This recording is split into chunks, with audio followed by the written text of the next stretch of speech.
Well, in the studio is Peter Nelson, Telkom's Chief Financial Officer, and today a shock, a bombshell from Telkom really, when Motlatsi Nzeku, who's I suppose you could call him the number 2 at the company, Chief Operating Officer, was given his marching orders.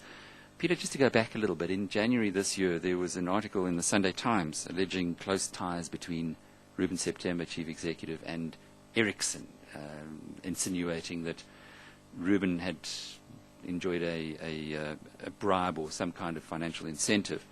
You then appointed as a management team KPMG to look into all of this.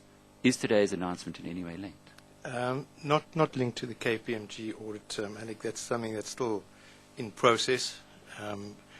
There's a lot of people to interview. These are big committees that participate in these tenders. So that's something we still have to see the results of.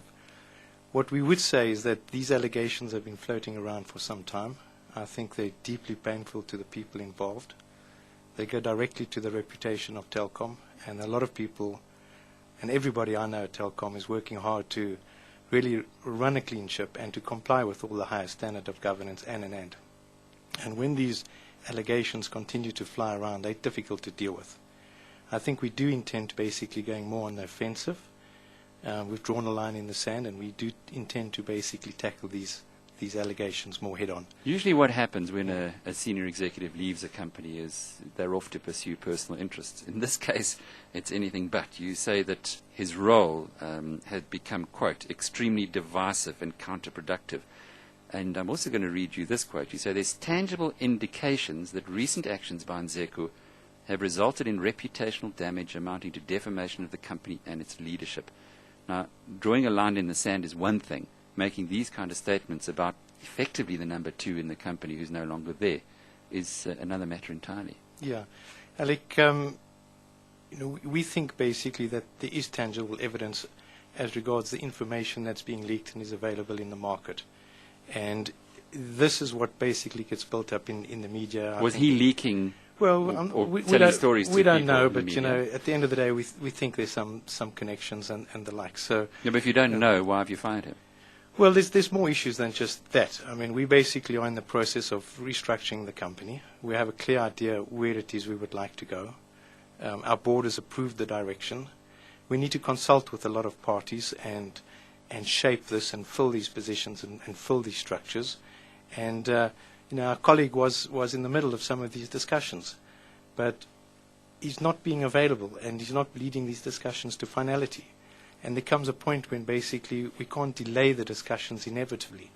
So we do want to move on. We do have growth plans in Africa. Peter, you guys have been talking very straight in your statement. You're Yeah. not talking very straight right now. What actually, when he was not participating in the discussion, was he saying he's not prepared to go along with the structure as it had been proposed? I believe that is the case. I mean, typically we're looking to consolidate the South African businesses into one business unit. I think we want a closer alignment between the revenue and the costs and the management. And we can't accommodate all the chiefs in the leadership position of that one business Was he going to unit. be demoted then? I believe basically we were discussing with him the possibility of his separation from the company, because basically we can only have one chief for South Africa. And those discussions were going nowhere. And we can't hold up the structures indefinitely whilst these things are sorted out. There's too important an issue for the company. But you don't just fire somebody because they don't want to be demoted. Well, one's got to look at the process that is involved. I agree with you. We don't make these decisions easily. This is a very rare circumstance, and it's made under very considered factors. We've taken the best advice on the subject. I think as an executive board, we want to move forward, and we find that his role is divisive and not cooperative and delaying. And then we have all these other issues that float around in the market about the allegations and this and that. We have to basically draw a line and defend the company. And that's what we've decided to do. So the other members of the management team, and you are a close-knit management Yes. team, are they all on board? Absolutely. This is a unanimous decision. Every member of the executive board. I'm not here to talk about the board. Mm-hmm. This is a management decision, and it's a unanimous decision. How many members are there on the executive board? On the executive board, I think it's 5 or 6 to come. Because Motlatsi Nzeku had actually worked at Telkom for quite some time He had. and He was- in a senior position. was- Was he always unpopular? I wouldn't comment on that. I'm fairly new to the board, and I think we've been very clinical as to how we've looked at this. We've tried to be unemotional as to how we've looked at it, and we've taken what we think is the best decision for the company. Does it say much about the culture of Telkom going forward?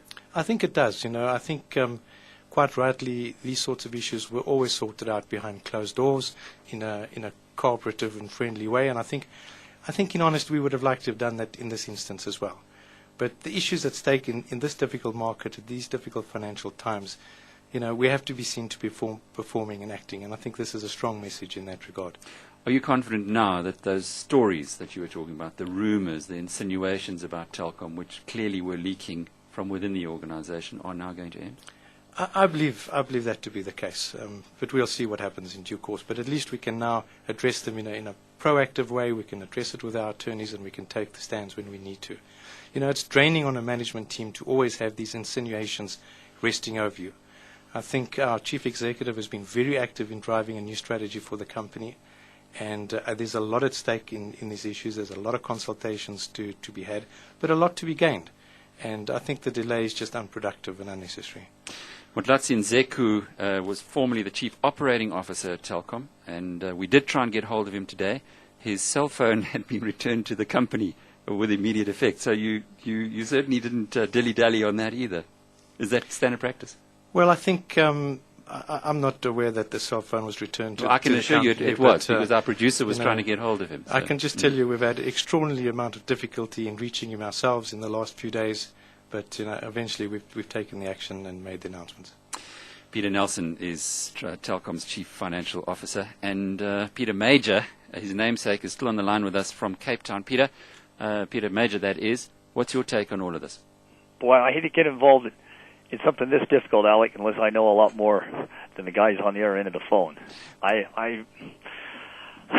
Don't you think, and just to go, I'll just very briefly tell you, in Davos there was a move towards we've got to get back to values, we've got to get back to doing things properly, we've got to actually stop this greed that's around the country, around the world rather, and go back to old-fashioned kind of ways of running businesses and in fact putting in your pound of flesh. And in a way, if you look at this from the outside, it appears as though that's precisely what Telkom's trying to do here.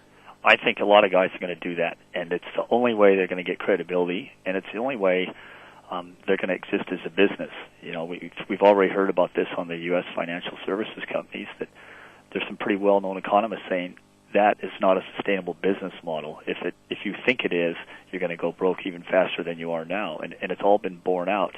And as you said, we call this old-fashioned because we haven't really seen emphasis put on it for maybe 20, 30 years, probably since the early 80s, the last time we've seen such serious emphasis put on these. And we are going back to basics, not old-fashioned. This is just basics. You've got to compliment Telkom and breaking with the norm, as I said right in the beginning. Usually what happens in a case like this is a statement is issued to say that XYZ has left to pursue personal interests. Telkom has, in this case, been transparent, and I'm sure the shareholders will appreciate it.